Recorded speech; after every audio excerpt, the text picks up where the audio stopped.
Well, good afternoon from wherever you are in Australia. And ironically, when I last recorded a lecture for you, we had a major storm going on in Brisbane, and that major storm is still, well, it isn't still the same one. It's been a whole series of storms in Brisbane, and there's another big one brewing outside, pouring rain as I speak. So I'm glad to be in this little booth recording this one for you. Okay, this week's covers two chapters, so I better not waste too much time, but fly straight into it. But before I do, I just want to emphasise a couple of points which I think most of you who are watching this actually don't need to know, but you do need to engage with Moodle. I've made the point before that those of you who do tend to do better, obviously you need to check it and play around with it and dig into the different little holes by clicking into things. You need to check your emails, you need to read the textbook, and for those of you on campus, you need to attend class and ask questions during group work, which of course doesn't apply to you, but you certainly do need to, for the distance students, which is for whom I'm really preparing this, you do need to put effort into every single one of your topics for the Flex Group forums, because it does help accumulate points towards that all-important 50% mark. Anyway, let's get into it. So this is a very bad combination of colours. I don't know what overcame me when I wrote this, but rather than talk about the summaries of the two chapters, which is about teams and issues from self-directed teams, informal and formal teams, and team effectiveness models and cohesion and all that sort of thing. And the second chapter that we're dealing with is communication, and hopefully I'll do a good job of that today. Anyway, let's launch into it, and I hope the colours are working for me. Yeah, I'm colourblind, so red and green do not work for me, so I do not know what I was thinking when I did that. So teams are two or more individuals who interact and are interdependent and have come together for a particular purpose. Teams can make better decisions under certain circumstances, and we'll also talk about the cases where they do not make better decisions. They're better at sharing information and produce greater engagement and motivation, but they tend to produce decisions and activity slower. They can encourage conformity, individual laziness, and create negative behaviour as well. We'll be talking about all these types of things, but largely when we're talking in organisations, we're talking about formally constituted groups. So, subcommittees, for example, but also informal groups of friends or like-minded people tend to coalesce spontaneously within the group, and we'll be talking about that as well. What's happening here?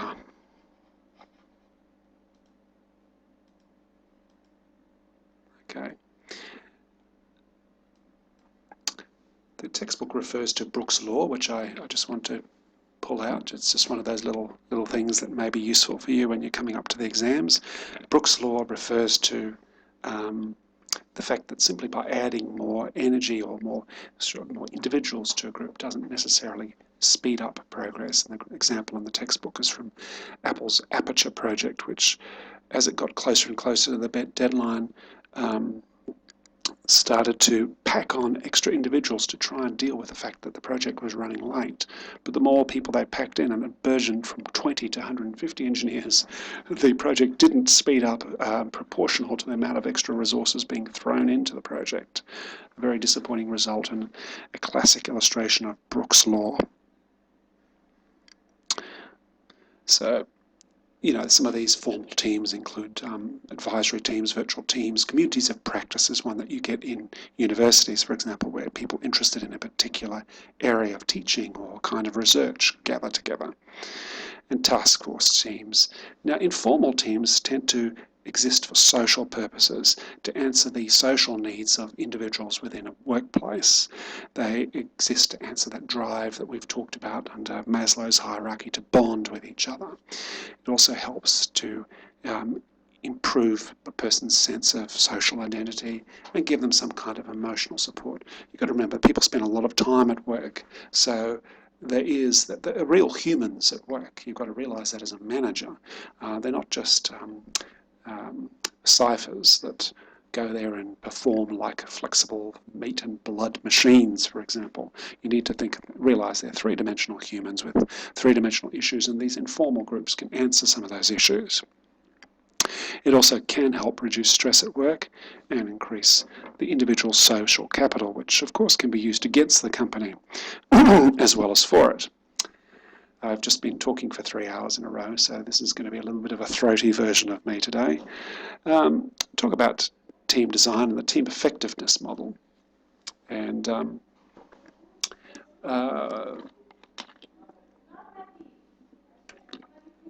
excuse me, I'm just trying to deal with my throatiness. The team effectiveness model proposes that the organisational team environment, which can include factors such as the physical layout of a workplace, whether it's open plan or whether the key members of staff are situated in offices a long way away or on different floors of a building, or reward systems or communication structures. That's the environment of it. Can then feed into team processes and team design. Now, team design includes things that like team characteristics and team composition, as well as size, and processes that include levels of trust and norms, and that can then feed into the degree to which team effectiveness occurs. I won't spend too much time on this, but team size is a particularly key factor, and it tends to the larger the team size tends to have a fair bit of impact upon, for example, team performance. And by that I mean it tends to perform, larger teams tend to perform more slowly and come up with more diverse and sometimes creative outputs as a result of size alone. But things do go better when tasks are clear and goals are clear and easy to implement.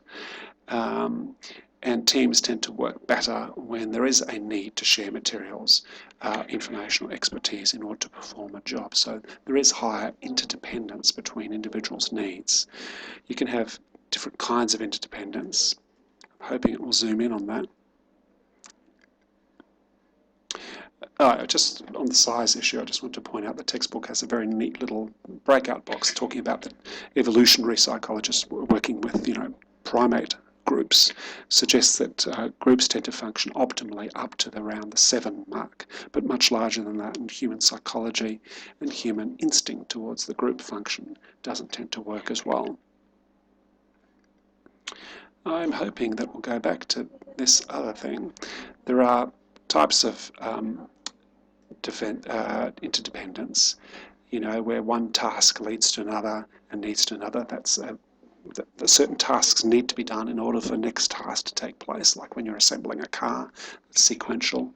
Pooled interdependence, where you all need to draw on certain type of resources, for example, the design team. And reciprocal interdependence, where everybody's independent on everybody else. That's where teams tend to work better or be more required. The 5 C's that the textbook talks about, let's just quickly go through them. The cooperating, coordinating, communicating, conflict, resolving, and comforting. You can see how people who write academic work are obviously obsessed with alliteration. So cooperating, the sharing of resources and accommodating of others. Coordinating is making sure that everything fits neatly together. The competencies of communicating, so the ability to actively listen, effectively listen, and share information and communicate well. We'll be talking about that later. Conflict resolving. It's in order for teams to work well, you need to be able to deal with the conflict that will occur as a result of diversity of interest and opinion. And comforting, where the social stuff of holding it together by showing concern, building confidence, and dealing with the emotional aspects of team behaviour. So those are the 5 C's. Now, group diversity relates to something has happened with the colours. I can tell that, and I'm wondering why. But I've got an idea, and I'll need to deal with that. But hopefully you can read this. Group diversity tends to lead to longer time to make decisions. It does tend to lead to greater conflict and turnover in staff and lesser morale. But on the upside, it's more open-minded, broader knowledge base. It tends to produce more creative results and also more representative results. a nice piece of the evidence there suggests that adding women to a group improves the collective intelligence and performance of groups. So sometimes having group similarity, where a high degree of similarity produces more cohesion, but who cares about cohesion if that doesn't produce the output the company requires? So sometimes, like proactive affirmative action in recruiting more women into management, for example, to management teams, actually does do some good. And one of the reasons it does some good is that this surface level diversity triggers in people a realization, not everybody thinks the way I think. I better pay attention to that. It's kind of like a cue. We've got diversity in this group, even if it's purely superficial and you all actually deep down are conservative or radical or whatever. So that deep down you're actually quite similar, but on a more surface level, there's this triggering a recognition that there are differences in the world and we ought to listen to differences. And that's where a lot of these other factors come out: creativity, open-mindedness, and a seeking of greater knowledge. And the textbook does talk about the bad apple effect, which is real, and it's just illustrative of sometimes diversity can be bad, and you can have just one member of a team who's not being a good team member, just to use the cliche, and that can rot the whole barrel of apples. Bad apple effect comes from the days when they used to travel from England to Australia on these sailing boats many, many centuries ago, and the only fruit on board were the apples, generally, or oranges, and one bad apple inside the barrel of apples could rot the whole apple barrel, and you can imagine there was a good reason for people to focus on this particular effect. They kept them in barrels in the hold in order to preserve them, because it was cooler in the hold. So the stages of team development, this nice, I talked about alliteration before, this is assonance, I believe. Yeah, I believe this is assonance from my old primary school literature days. Forming, storming, norming, performing, and adjourning. They didn't quite get it perfect. So the 5 stages: forming, where you begin to just work your way around a decision. There's little clear agreement on where to head with the group at that stage. Storming is the conflict stage, where you increase your clarity of thinking, and people start to stand up and speak and take leadership roles that often cause conflict but also tend to clarify things. And the norms tend to crystallize during the norming stage, and consensus starts to get formed, and roles get clarified. And finally, performing is where you actually get down to business and do something what you're meant to do at a very late stage. And then adjourning, this is for finite teams with a finite timeline, where they close down, and maybe you have a final party where you consider success or failure of the group, a reconsideration of where you've come to. Like all neat theories, it's not necessarily true of every case. Lots of groups do not follow this neat linear stage. They overlap. Particular stages overlap. There can be conflict or storming at different stages, and there can be skipping of stages. And groups can go backwards as well as forwards, and conflict can be a good thing. We should briefly show you this video, and I may...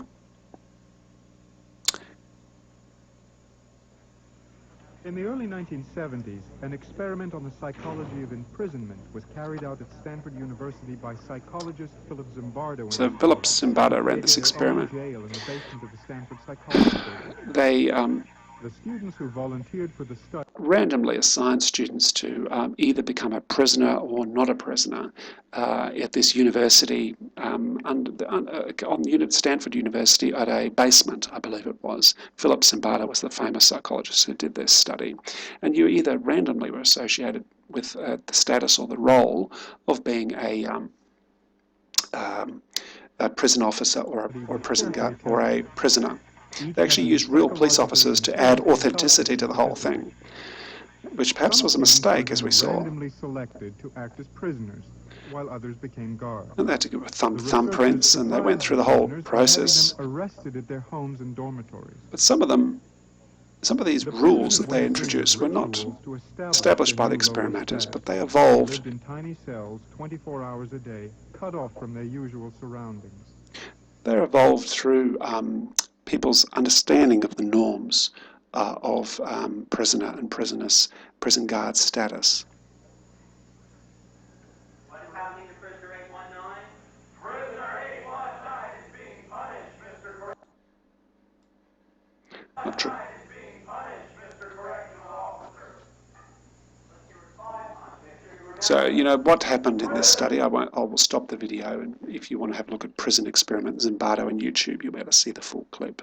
But what happened was, spontaneously, group behaviour and group norms were established. Prisoners started to behave and think and feel like prisoners, and prison guards started to adopt the prison guard role to a somewhat scary degree.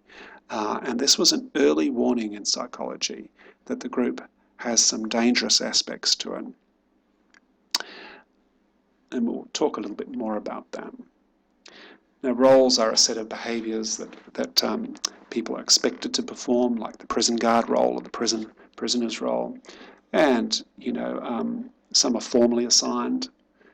You get appointed to certain things, and certain roles emerge from that, and others are quite informal. Informal role assignment occurs during team development, and can be related to personal characteristics, for example, looks or height or strength, for example. People can say, well, like in male nurses, for example, another area where, male nurses, particularly the big strong ones, tend to get the lifting jobs and the semi-security roles within hospitals, but maybe given less of the caring roles, simply because people have these stereotypes about that certain, males or tall, strong people or whatever. So some of it can be formal, some can be informal. These norms can be quite negative, and it's important that, particularly with these informal norms that spontaneously emerge, that the leader of the group makes sure that the positive norms are clear and established, and you can even start to tweak them as the group develops. And you see things drifting in a negative direction, you can actually do some positive coaching to make sure that things stay on track, because negative norms such as theft or laziness can very quickly develop if you're not careful. The textbook gives a number of different examples of how to increase cohesiveness by having smaller groups. They tend to be more cohesive. Group goals are good. Spending more time together, the contact hypothesis, which we talked about earlier. Increasing group status can make people more keen to join the group and stay in the group. Stimulate competition with other groups. That's always a good thing. And you can do that either at team meetings or staff outings, for example. Give group as opposed to individual rewards, so be careful with individual rewards, can break up the cohesiveness of groups. Isolate the groups either geographically or by getting them a uniform, for example.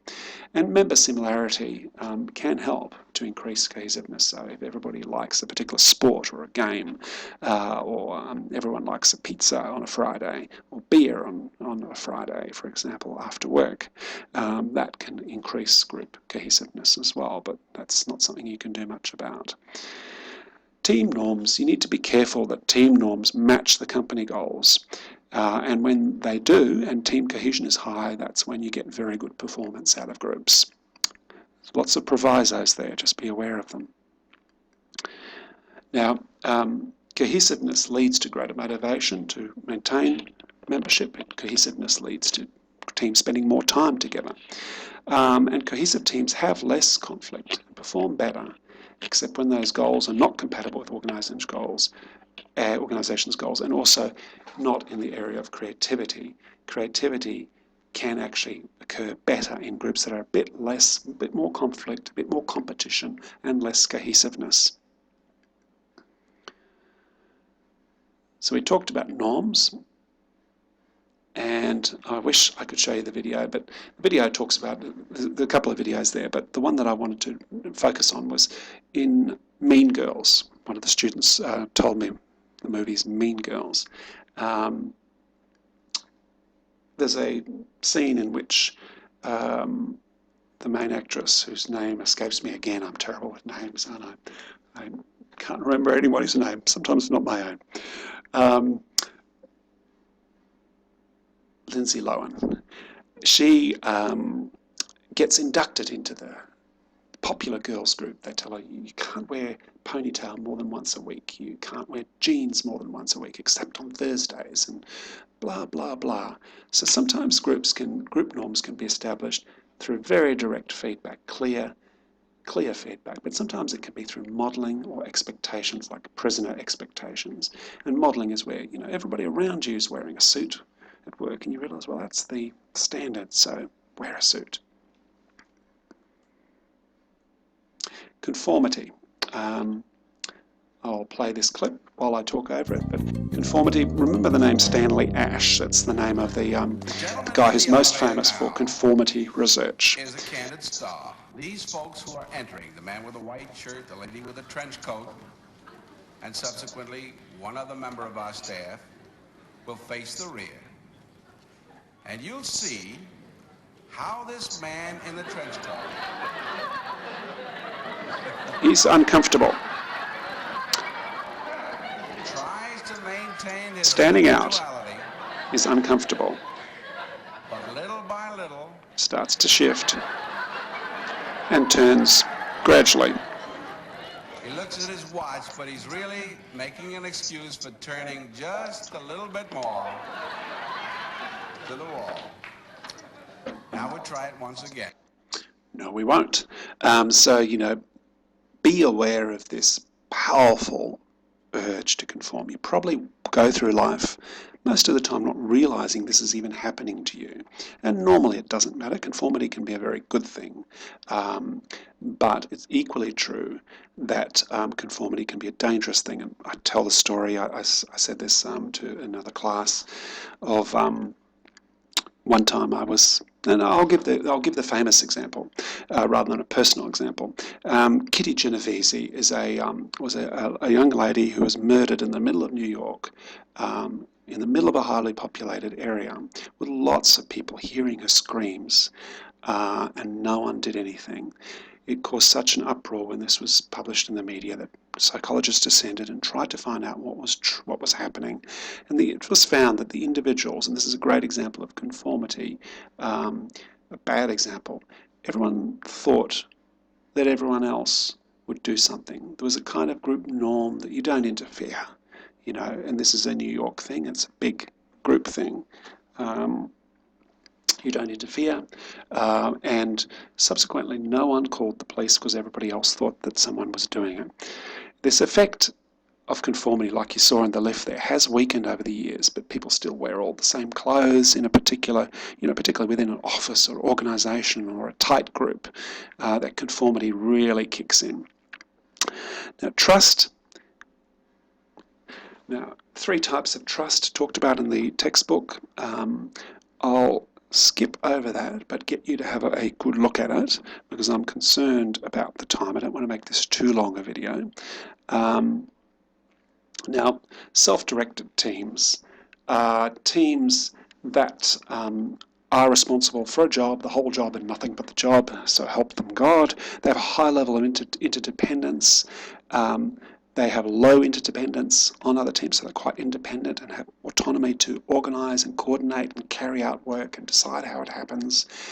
And they tend to have a method of actually connecting with the broader group.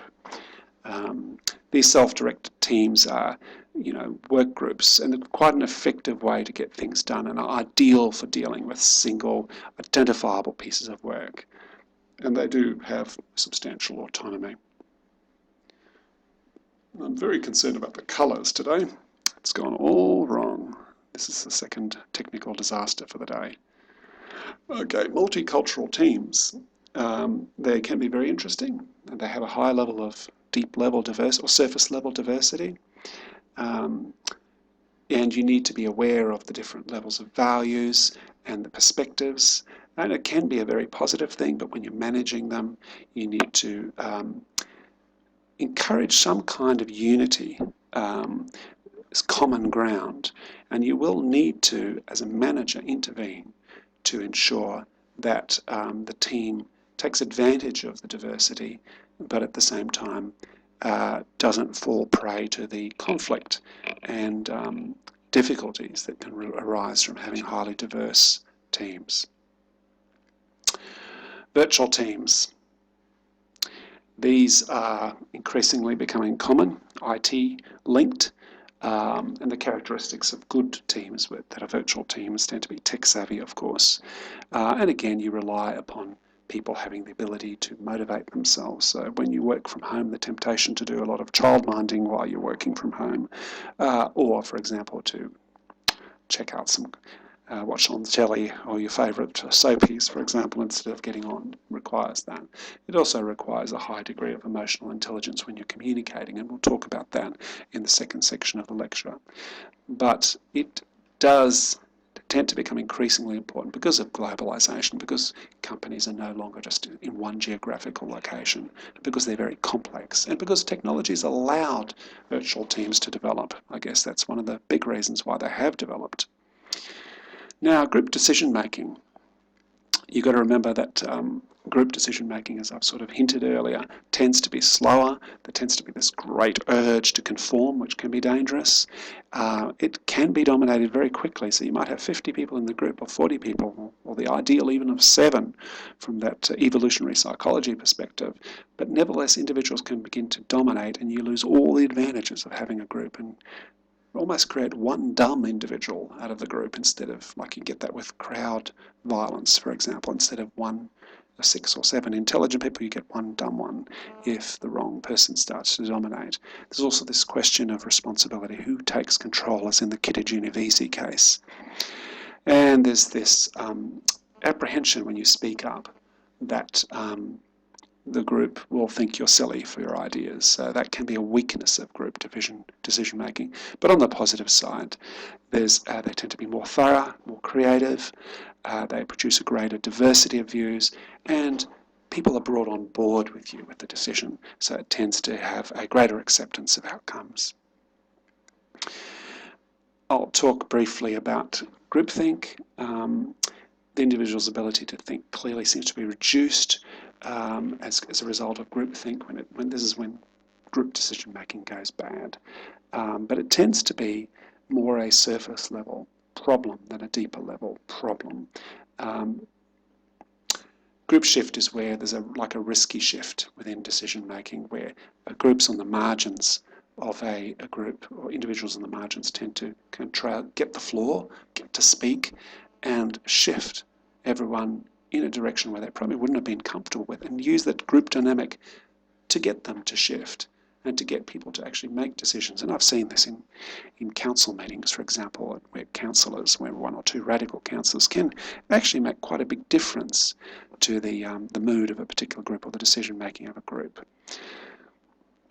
Now, you can deal with some of the problems of group decision making by encouraging critical thinking, maintaining diversity, and ensuring diversity is represented in groups. We talked about the introduction of women to a group, for example, and ensure that no one dominates the groups, and also focus on maintaining the optimal team size, don't allow teams to become too big. And other methods are brainstorming, where everyone is encouraged to be dissonant, be outside the group, encouraged to come up with new ideas. That tends to produce creative ideas and less evaluation apprehension, because you're meant to produce weird and wacky ideas. Nominal group technique involves actually restricting discussion during the decision-making process and allowing people, perhaps through the use of electronic means, to actually act as individuals, even though you're in a group. So everybody can email examples or post onto boards examples, and you'll notice that online commentary sometimes becomes fairly radical as a result of individual sense of freedom to speak in that particular format. And that freedom can be a dangerous thing, of course, when people start to flame other people, to use the expression. So, what makes a group tie together? As we saw, a number of different features. Status and distinctiveness and diversity can be a negative thing, and I I'm really concerned. Teams, some of the negatives include social loafing, and individuals can be faster than groups on certain tasks. Famous example from the German tug-of-war team studies in the 1920s, where they found that individuals tugged much better. They had 60, 80, 90 kilos of tugging power when they acted as individuals. But put them in a group, and the bigger the group, the greater the loafing or laziness occurred. So by the time you had 4 or 5 people, the strength of every individual had reduced to 40, 50 kilos of tugging power. And there's also process losses. The cost of developing and maintaining teams is an expense or a cost of teams. But they do often make better informed decisions, particularly if you encourage diversity, better information sharing. Obviously, we all can even intuitively know about motivation and engagement from having a good team, and it fulfills that drive that we have to bond and form a member of a team. And I won't talk about, you can introduce your chances of social loafing. I won't give the example from South Park by highlighting individual performance, so newsletters, for example, smaller teams, and giving specialised tasks and select motivated employees into the group. Okay, so we come to the second part of the lecture, and we are 31 minutes in. I'm still going to crack on with it because I notice that I'm more than halfway. And this second section it's a somewhat less important chapter, but I still do want to make some points here, bring out some points. So it's the process by which information is transmitted and understood between 2 or more people. That's communication. And look, I highlighted these examples of Facebook, Instagram, Snapchat, and Twitter as new age examples. I don't know why it's showing that. Okay. Now, the point I was trying to make here quickly is that these 3 are clearly symbols of certain things. Snapchat allows you to send messages and then they disappear like a ghost. Instagram allows you to take photos and put them up on the net. And Twitter allows you to say a little tweet. So these symbols actually are related to their form of communication. That's what's called a symbol. I just wanted to bring this out because Facebook, for example, what does F mean? Except, but even the letter F, it's purely a recognized symbol that we, as English-speaking people, recognize as F sound. Now, the distinction between symbols and non-symbols, between me smiling at you, that is something that doesn't need to be communicated. It wasn't a very happy smile, was it? But a natural smile instantly communicates across cultures, and symbols can either be natural symbols, well, these are somewhat natural, the bird and the ghost and the camera that communicate, but other symbols, you can get real communication problems when things start to become pure symbols, by which there's little link between Facebook. If that was a face, for example, that would be a different kind of symbol, one that would more clearly communicate across cultures, across ages, across different types of people more effectively. So good quality communication does have a number of organisational outcomes that are good. Includes coordination, learning, improved decision making, and change. It facilitates these things, as well as well-being. The textbook talks about this particular model of communication model. Have a look at that. The key thing is that you've got this message which you have to encode into English, for example. Then you transmit it, and there's this noise that can interfere in the middle of it. But then the receiver receives the message and has to decode it, decide what form of forward feedback to give, and recode it back into English or some other language, and then it has to be received by the sender. This little network, this communication process model, demonstrates the difficulty of clearly having a conversation. And we'll talk a little bit further about that. I will briefly play this because I thought it was amusing, probably a little bit childish. Some men have style. Others have class. I don't know if this is a series or something. There are very few that have a dangerous mix of both. He is the most interesting man in Studio City. If so, I must check it out. It does seem rather amusing. Yogi meets Monica. And then Come on in, sir. I'll be with you just he's a moment. changed from the suit, hasn't he? What's he communicating with that?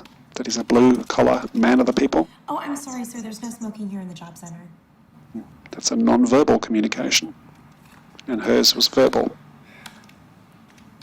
What is name? I'm Monica. You're gay. Me? No, I'm a pretty straight-up girl. Well, I mean, college was a different story. I was young and, you know. What? Well, now I'm strictly dickly. What are you talking about? You're gay.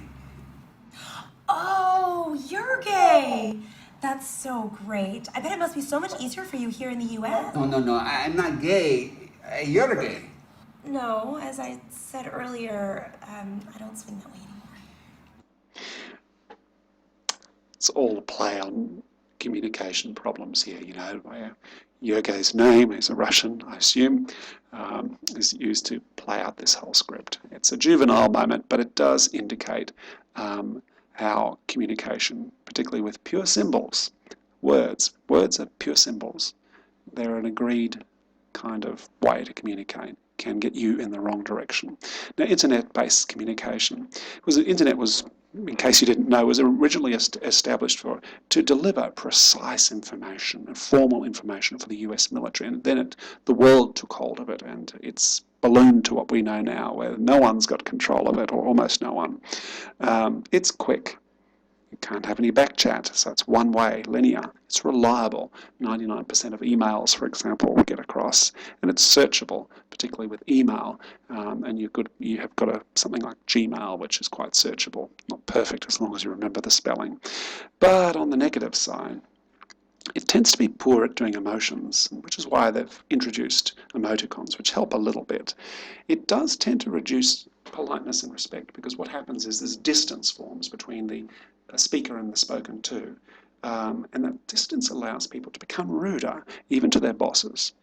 It's good for well-defined ideas, but it's complex, nuanced, sort of novel ideas. It's much, much harder to communicate in written form when you can't use, body language, hand gestures, diagrams, for example. And it's also tends to produce an oversupply, information overload. Apparently there's 22 million emails a year being produced now and climbing. So some companies like Admiral Insurance in Wales, the textbook refers to it as no email days, tend to have been called on Wednesday to try to deal with this dreadful oversupply. And, as an academic, I get lots of emails. And by the way, I'm not trying to discourage you from writing to me, but, I do tend to ignore emails that are just generic emails from the university. I'm famous for it, apparently. But yeah, you do need to be aware of these weaknesses of internet communication. I won't show you this because it will drag out a little bit too long, but non-verbal communication, like what Yogi was doing there, and the lady with her facial expressions, they can actually create, intonation, facial expressions, or even in for example, in Japanese culture, there is a silence is polite to show I really am listening, and that can be quite different in different cultures. So there's all this kind of stuff that's going on beyond the language. And the point I also like to make is that there's also a lot of impolite stuff going on, people grimacing, those micro-expressions that you may have heard of. And we have this kind of social compact that we will ignore those certain things that, the farts and the silly faces that sometimes happen to creep in non-verbal communication, or the burps, like I did before I was about to burp. And we just agree to ignore it and allow smoothing of social communication to continue to go on. There's also this thing called emotional contagion. This is quite an amusing example. When one person yawns, this is probably excessive, and I kind of doubt this is a real picture. But when you're in a group of people, particularly when you're close, and one person yawns, it's quite common that other people will yawn. Body language will mimic each other. We've talked about that. One of the things I want to say to you, I don't think I've... Sorry. One of the things I want to point out was that this kind of group behaviour is reflective of something good. And that is that there are personality differences between people. People who are susceptible to this kind of emotional contagion are susceptible to it, not just out of pure boring conformity, but because they're showing kind of empathy or sympathy or understanding of other humans. They're showing that they are group animals. And that's a polite way to be a group animal, like laughing together at jokes, whether real or fake. People with antisocial personality disorders, which is quite a serious condition, tend to not catch these emotions from others. So it can be a bit of a concerning symptom when people don't experience contagion. Communication channels, the route that you choose to communicate information, how it flows, can depend on social acceptance and this question of media richness, which the textbook talks about. We'll focus first on social acceptance, how well the communication channel is approved, the memo or the email, and supported by the organisation, the team and the individual. Post-it notes, for example, can also tend to indicate a slightly more casual, or you can make a slightly more loose communications by that mean. But whereas if you deliver a white paper, that's incredibly formal with a very strict structure. And this is all decided by social norms and the degree to which this has got social acceptance within the organisation. This question of media richness is an issue of volume and variety, the degree to which a channel can carry material, effectively, a lot of it, but also allows more than one dimension, and that's where the richness comes in. So those channels that are high in richness include multiple cues, rapid information transmission, which relates to the volume issue, the chance that you can customize the message. So, for example, the fields, dear John, dear Mary, dear, with merge functions in Word, if you've ever used that. That's an example of customizability, and the degree to which it allows complex messages. Which these things, media richness is important when situations are non-routine, ambiguous, and complex. I won't show that, but that chart, that chart just came from the textbook and talks about the risks and values of rich media channels. So you can be too rich. You can be focusing, for example, on your mobile phone while having a date with your partner, and this is increasingly becoming, that form of richness is increasingly becoming a bit of a social faux pas. Nevertheless happening a lot, just look around you. And there's also concerns about being overly focused on, if you have too fancy a method of message, so too beautiful a brochure delivering this health and safety message, people will focus on things that are quite irrelevant, the media rather than the message. Now, we talked about the issue of noise between people, so between the sender and the receiver. And these issues, these blocked channel issues, are caused by illusions about the clarity of communication, that we think that if we express it clearly, the other person's just going to get it. And, we talked about how messages get encoded and decoded differently by different individuals. And so communication isn't as pure. There's also this issue of language. We're not only talking about foreign language versus, English, in your case, if you're an English-speaking person. We're not talking about language differences, but also levels of jargon that are associated with particular groups. And also this issue of information overload. Messages can be blocked or lost in a flood of information, just all too much. Body language, not just languages, but body language can differ. So, for example, raising your eyes can be negative thing, you know, in Arabic cultures, whereas in the Philippines it indicates assent, agreement. In Spanish, for example, in Spanish cultures, and Italian cultures, French cultures, it's quite acceptable to overtalk, talk over the other. Whereas in Japan, when another person breaks and interrupts you, you just go silent and let them finish, because it's just understood that you must be silent when someone's speaking.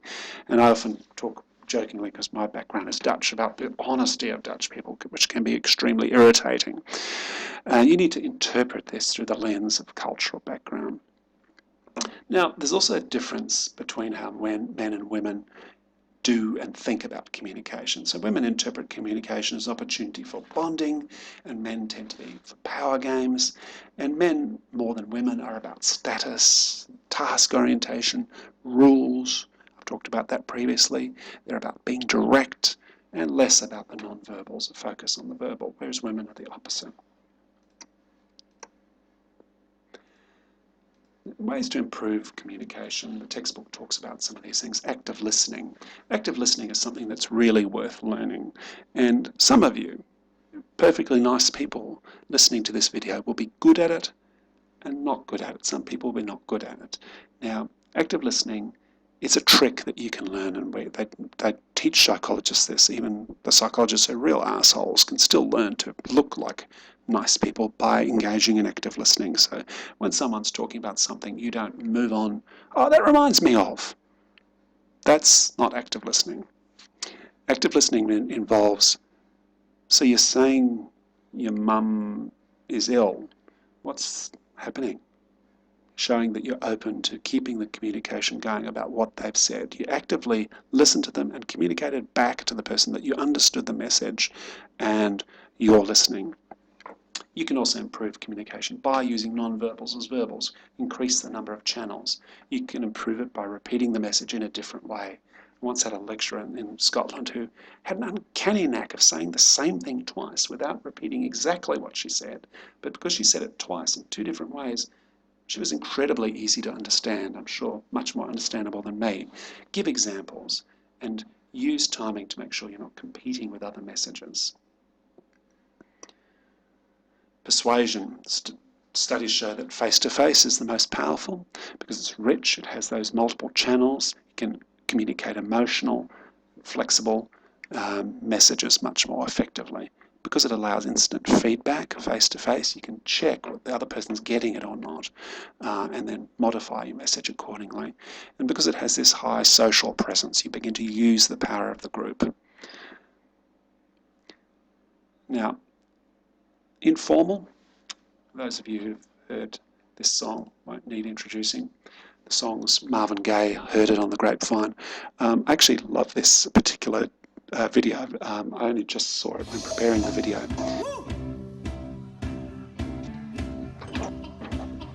It's about gossip. So the Grapevine is informal method of communication, a classic informal.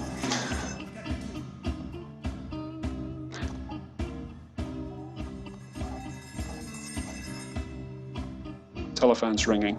Hello, Mom. Yeah, this is Frankie. What's happening? Yeah, man, look here. Something funky is going down. I've never seen this before. To telephone. I'm over here working. I just saw your lady go in the motel room, man, with one of your best friends. It just didn't look right, Marvin. So a friend has rung up Marvin Gaye to tell him that his lady's going with a friend of his into a hotel room. It didn't look right. Man.